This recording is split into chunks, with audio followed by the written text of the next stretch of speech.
Gostaria de te falar que dieta mágica não existe. Por isso, o programa de hoje, Saúde e Bem-Estar, é com a nutricionista Letícia Nadaletti, onde nós vamos falar sobre uma dieta saudável.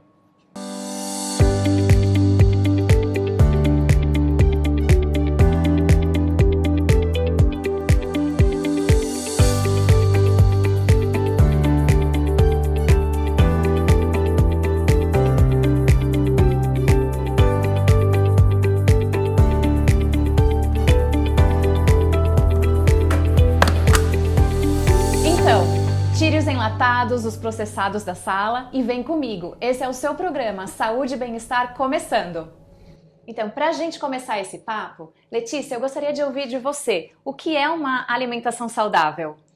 Bom, a alimentação saudável é um termo muito amplo, né? A gente tem várias coisas dentro de uma alimentação saudável. Então, seria um dos principais pontos. O consumo de todos os grupos alimentares. Então, a gente tem leguminosas, a gente tem os cereais, frutas, legumes e verduras. Além disso, não só dentro da alimentação. Então, na nutrição, a gente fala sobre alimentação saudável, uma vida saudável, a gente ter ali prática de exercícios físicos, dormir bem, saúde mental em dia. Então, tudo isso envolve uma vida saudável. Agora, uma outra pergunta. Nós sabemos que durante as fases da vida que a gente está vivendo, a nossa alimentação, o nosso apetite, ele muda. Vamos começar desde a primeira infância. Qual seria a melhor maneira da gente introduzir a alimentação para os bebês? Bom, na primeira infância, né, ali após os 6 meses, quando o neném já está pronto para essa introdução alimentar, a gente tem várias maneiras. Uma delas, que é a mais difundida hoje em dia e que a gente fala bastante na nutrição, é o BLW, que é o Baby Leading Weaning, que é obedecer todo o tempo da criança. Então, ela vai ditar a regra no sentido de que ela tem a parte da fome e saciedade bem construída. Então, ela vai pegar ali no alimento. No BLW, a gente tem cortes específicos, então ela vai mais conhecer. Então, nesses primeiros 6 meses, nesse primeiro momento, é para ela conhecer mesmo. Então, vai ter bagunça, vai ter comida no chão, e depois que ela vai entender que esse consumo de alimentos é para saciar a fome. Então, nesse primeiro momento, no BLW, a gente fala de começar com frutas, né? As frutas, legumes e verduras normalmente são os alimentos ali que a gente começa, até porque as frutas são mais docinhas, são mais fáceis de consumir e é de melhor aceitação também. Eu lembro que na minha época da faculdade, meu professor de pediatria comentava que na hora da introdução dos legumes, na hora de fazer a sopa, a gente pede para não amassar, não triturar, e sim peneirar numa peneira com um tamanho mais grossinho, para começar a ter a introdução da textura. Você também recomenda isso? A gente tem diferentes formas de fazer essa introdução alimentar. No BLW, a recomendação é, às vezes, nem passar nessa peneira ou até mesmo amassar para a criança poder sentir realmente o verdadeiro alimento. Então, deixar os grãos de forma que ela não vai engasgar, mas também não amassar e nem passar na peneira, porque isso ela também perde o contato do real alimento. Então, tem diferentes formas, mas uma das principais é também não fazer a papinha, porque você mistura vários alimentos e acaba que a criança não conhece o sabor de cada um. Então tem várias diferentes formas de fazer, essa é uma delas, e o BLW é outra, que é o alimento em sua forma natural. Muito bem. Saindo um pouquinho dessa fase, indo já para a adolescência. Na adolescência a gente tem um gasto calórico muito maior por causa da fase do estirão. Sim. O que você recomendaria? Qual seria o melhor alimento? O que a gente pode introduzir nessa fase? Nessa fase é bem importante a gente entender, não só nas adolescentes, no adulto também, mas o que a criança e o adolescente, o adulto gosta, né? Que a gente trabalha na nutrição muito do que a pessoa se sente bem em consumir, indo para o lado saudável. Então, não só o que ela gosta de consumir não sendo saudável, mas a gente tem que estar em comum acordo, tem que ter muita conversa, entender qual o momento da pessoa, o que ela está disposta a fazer, o que ela está disposta a mudar, mas nessas fases de que tem que ter um consumo maior de calorias, tem várias estratégias. Uma delas é usar alimentos com maior densidade calórica. Então, aqueles alimentos que em um volume menor têm mais calorias. Isso são os óleos e gorduras, então as castanhas, pequenas porções, ele tem bastante caloria, e é por isso que para adulto que já não tem esse consumo muito grande, essa necessidade, o consumo tem que ser menor, porque a densidade calórica ali é muito grande. Mas nessa fase de que precisa realmente de mais calorias, pode ser interessante colocar coisas mais calóricas. Abacate é uma fruta com bastante gordura, as oleaginosas, as castanhas, pasta de amendoim. Então, várias estratégias que a gente pode fazer. As frutas secas é um outro exemplo, porque ela, por ser seca, ela tem menos água, então ela vai estar mais concentrada tanto em carboidrato quanto em calorias. E ela consegue comer mais. Sim, então a regra é a mesma, porém a gente deveria fracionar em pequenas porções, comer a cada 2, 3 horas e tentar evitar ao máximo até o jejum nessa idade, porque é muito importante eles terem o aporte calórico, porque o organismo deles está requerendo, né, para essa fase de estirão. Sim. Nessa fase é bem importante não pular nenhuma refeição. É bem comum a gente ver pessoas falando que não gosta de tomar café da manhã, que não se sente bem, mas é importantíssimo ter todas as refeições ali certinha para não faltar nenhum nutriente, principalmente, nem as calorias que ela vai precisar para estar bem nutrida. Letícia, foi bom você falar e mencionar sobre o abacate. A gente sabe que de vez em quando surgem novos alimentos, novas dietas, assim como moda, sabe? Então eu queria que você falasse, isso realmente acontece por um motivo ou é um modismo mesmo? Bom, nos modismos, né, a gente vê vários alimentos novos vindo aí como milagrosos. Então, o que a gente fala bastante na nutrição é que não tem nenhum alimento milagroso. Nenhum alimento sozinho, isoladamente, consegue fazer um milagre. Cada um no seu modismo vai ter provavelmente um motivo por estar em alta, por estar sendo bem falado, mas é bom a gente ter um olhar bem crítico do porquê. E lembrando que sempre o melhor é ter equilíbrio, ter variedade, né? O mais importante dentro de uma alimentação saudável é ter variedade, porque dentro da variedade você tem diferentes cores, diferentes nutrientes, e assim você tem um aporte de todas as vitaminas e minerais que você precisa. Mas, por exemplo, né, do frango da batata doce. E isso surgiu porque, se a gente for parar para pensar em termos nutricionais, está balanceado, porque a batata doce é uma fonte de carboidrato complexa, que é bom ali para quem faz a academia, para quem tem como objetivo o ganho de massa muscular. E o frango é a fonte de uma proteína magra. Então, quando a gente junta os dois, realmente é uma combinação muito boa. Mas não é o ideal comer frango e batata doce em todas as refeições. Você vai estar perdendo todos os outros nutrientes dos outros alimentos. Então, esses modismos é complicado porque ele rotula um só alimento como o milagroso e tudo que você deve se basear só naquilo ali. Só que você perde todo o outro lado de todos os alimentos que a gente tem aí no reino vegetal e animal que a gente pode estar fazendo uso, que também vai trazer vários outros benefícios e não só focar em um só. Então, no modismo é bom a gente ter um olhar crítico do o porquê que é bom, mas não consumir somente aquele alimento. Verdade. Voltando agora pela idade que a gente estava mencionando. Então a gente já falou da primeira infância, já falamos dos adolescentes, agora a gente vai falar dos adultos. Nos adultos, a inversão acontece. Então a gente ainda tem aquele gasto calórico, porém a gente fica com mais dificuldade de perder peso. Isso. Talvez esteja um pouco associado com o metabolismo, e nenhuma pessoa é igual à outra. Eu queria que você comentasse como é a sua avaliação, como você faz a sua anamnese e como que você faz o planejamento alimentar para cada paciente. Na fase adulta, a gente entra com algumas outras questões relacionadas ao gasto calórico, né? Então, o gasto calórico sempre vai estar relacionado com o peso, a altura, com o gasto energético daquela pessoa, no sentido de ela faz um esporte, esse esporte é extenuante, ela gasta muito calorias ali, ela faz mais de um esporte. Tipo de trabalho que a pessoa tem também. Exatamente. Como se for uma pessoa que é professora, que anda o tempo todo ali dentro da sala de aula, ela vai ter um gasto muito maior do que a gente que fica ali sentada no computador e tudo mais. Então, isso é uma pessoa muito menos ativa, então o seu gasto vai ser muito menor. E isso tudo tem que ser levado em consideração. Além do que, tem a parte do metabolismo. Então, tem pessoas que, por ter uma alimentação super balanceada, uma atividade física ali todos os dias, ela vai ter um metabolismo mais acelerado. Então, dentro da nutrição, a gente tem várias ferramentas, a gente tem fórmulas para calcular isso, a gente também tem avaliação física, que a gente descobre ali através de medidas antropométricas, qual que é o gasto de acordo com a quantidade de gordura e de massa muscular. Tendo esse cálculo, tudo é uma estimativa, então a gente vai na base do teste, então a gente faz um plano alimentar, vê como que é a aceitação, vê como que o corpo responde e a gente vai ajustando os pequenos detalhes até chegar num ponto que a gente está vendo bastante resultado e que vê que aquilo ali está funcionando. Muito bem. Agora, passando um pouquinho mais para a terceira idade. Na terceira idade, a gente sabe que o gasto calórico tende a diminuir, até porque as pessoas já não estão tão ativas, e também o apetite diminui. O que você poderia falar, o que você poderia sugerir para esse grupo etário específico?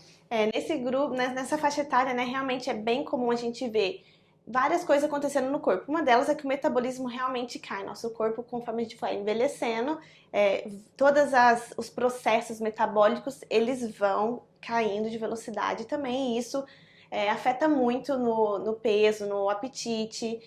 Nessa faixa etária, o comum, como eu falei dos adolescentes, a gente tem estratégias de usar alimentos com maior densidade calórica. E também, por ter uma queda ali no apetite, pode envolver várias outras coisas. Então, se tem uma dificuldade de se mover, ir até a cozinha, fazer algum alimento, essa pessoa realmente para de comer. E é bem comum a gente ver que idosos, eles ficam muito fracos, tem queda, que é a maior taxa de internação de idosos é por queda. Então a gente pode oferecer, por exemplo, suplementação. A gente tem suplementações mais fáceis de fazer em casa, como leite enriquecido com leite em pó. E também a gente tem os industrializados, que são diversas marcas que a gente tem aí, que em um pequeno pacotinho ali, naquelas garrafinhas que a gente vê que vende na farmácia, tem as calorias de uma refeição inteira. Porque é justamente isso, eles não têm mais vontade de comer, as papilas gustativas não sentem aquele sabor que a gente sente normalmente, então eles perdem a vontade de comer e é bem comum cair a alimentação nessa idade. Foi muito importante você falar sobre as quedas, porque nessa faixa etária acontece muito risco de osteoporose. A osteoporose, ela está correlacionada com a fraqueza dos ossos. Nós precisamos da vitamina D para ter uma estrutura do osso adequada e também do nosso cálcio. Então eu gostaria que você nos falasse em alguns alimentos que a gente pode incorporar na dieta para fazer uma recuperação, para fazer um suporte adequado desses minerais nessa faixa etária. É importante falar, né, que tem muita gente que se preocupa ali com o cálcio na relação com o osso, mas a vitamina D está intimamente relacionada porque ela ajuda ali na absorção do cálcio. Então, não só o consumo de cálcio tem que estar adequado, mas o de vitamina D também. Pensando que hoje em dia a gente não tem um contato tão grande com o sol, por causa de uso de protetor solar, por causa da gente estar trabalhando sempre em lugares fechados. Então, a vitamina D também tem que estar nos seus níveis adequados. Já em relação ao cálcio, né, a principal fonte alimentar quando a gente tem consumo de alimentos de origem animal seria o leite e derivados, que já é o comum, e dentro, né, ali do reino vegetal a gente tem algumas outras fontes. Então, né, para quem não come, não faz uso do leite e derivados, a gente tem o gergelim, que tem a pasta de gergelim, que é o tahine, bem comum de encontrar ali no meio do hummus e outras preparações. Ela é muito rica em cálcio, não é todo mundo que sabe desse alimento aí, que em pequenas porções ele tem bastante cálcio. Além disso, vegetais verdes escuros também tem bastante cálcio e produtos enriquecidos, fortificados, que são os leites vegetais. Quando ele não é orgânico, né? Quando ele é orgânico ele não tem, mas não sendo orgânico ele vai ser enriquecido com uma boa quantidade de cálcio. Então quando a gente faz todas essas combinações no dia a dia, a gente consegue atingir aí a recomendação diária de cálcio. Muito interessante, Letícia. Agora uma questão assim que os pacientes me trazem muito durante as minhas consultas. A gente está falando sobre os minerais, né? Então a gente sabe que cabelo, pele e unha, se a gente for investigar, existe muita deficiência de mineral. Então é o ferro, é a vitamina D e outros minerais também, como o zinco, por exemplo.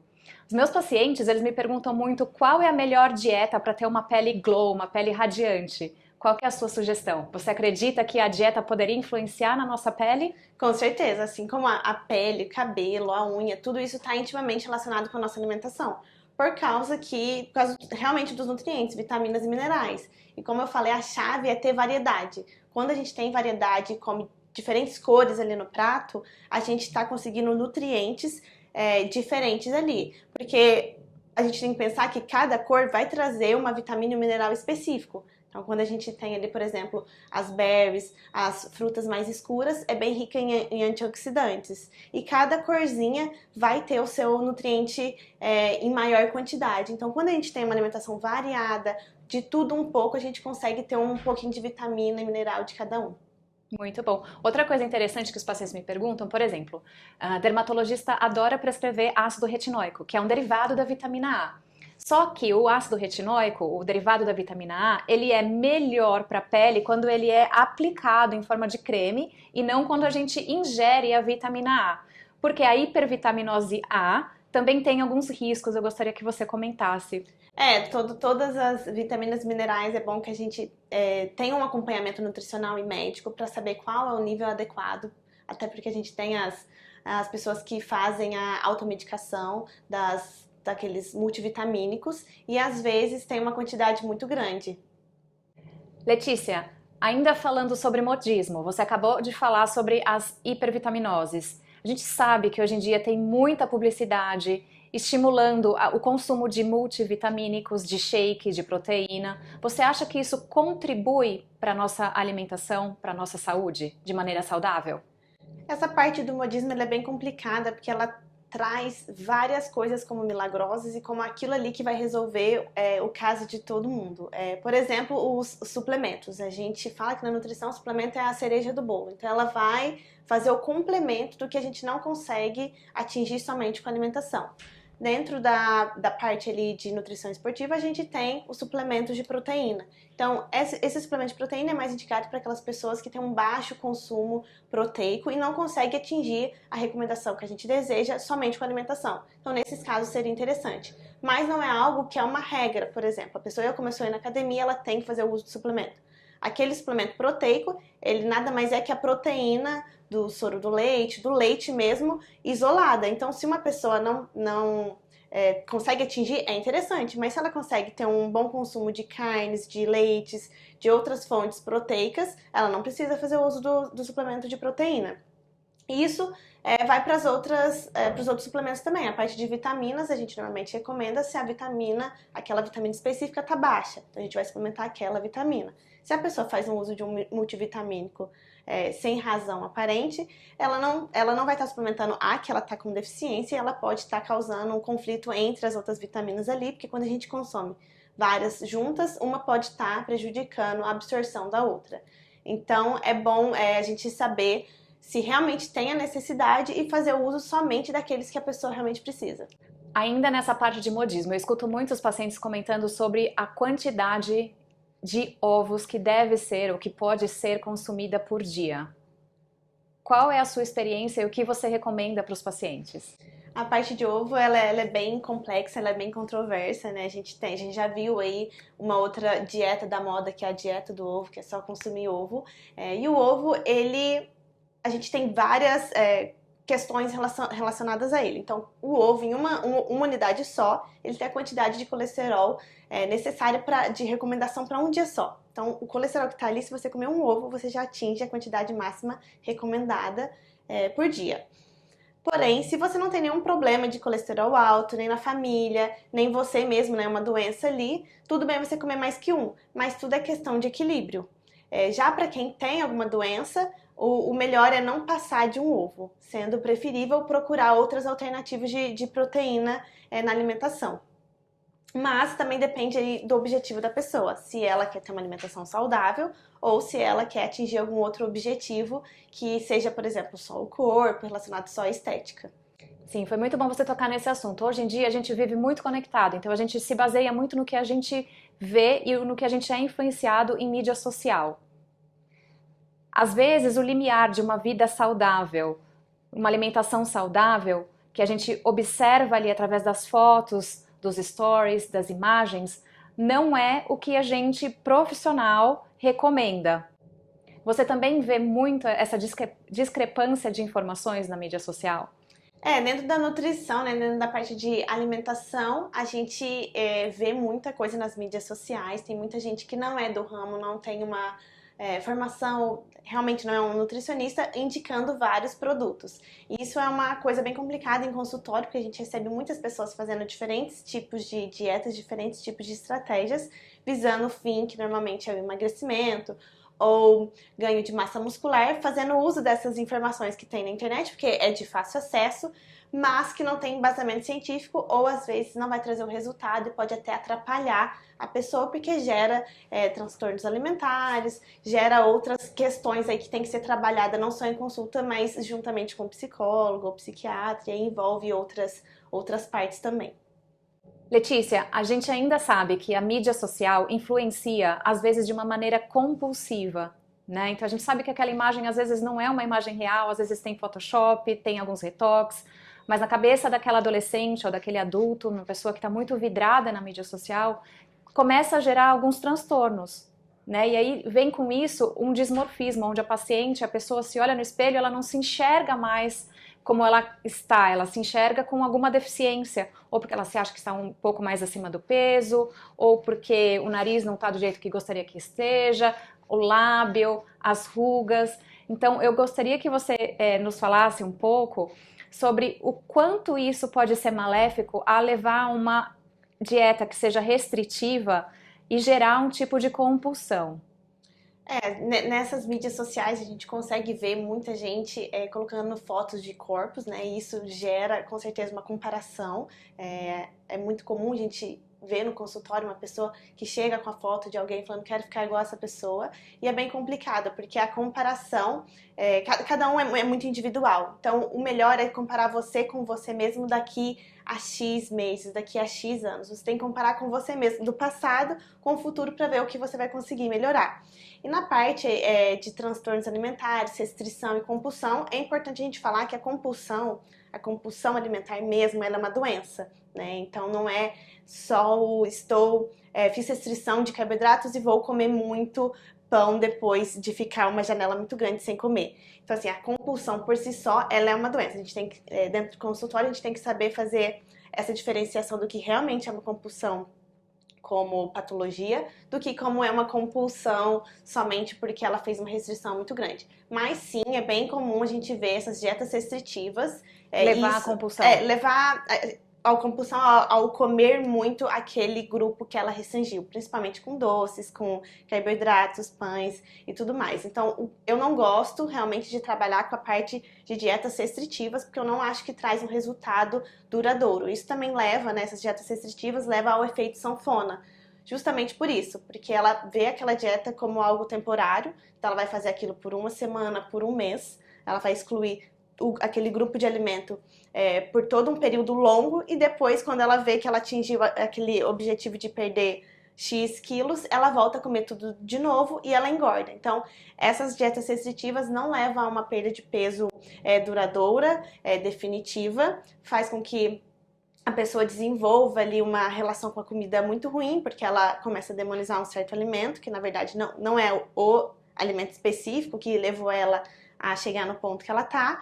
E eu não gosto de realmente recomendar ou trabalhar com dietas restritivas. Eu acho que tem que ser tudo lentamente, devagar, e tem que ser algo que a pessoa tenha uma relação boa com a comida. Por isso que a gente chama de reeducação alimentar, né? Que é o aprender a ter equilíbrio, a comer aquele alimento que ela gosta, mas também ter uma alimentação balanceada e saudável também. Saudável. E fazer daquele alimento que era a base, não a base, a exceção. E a base ser algo saudável.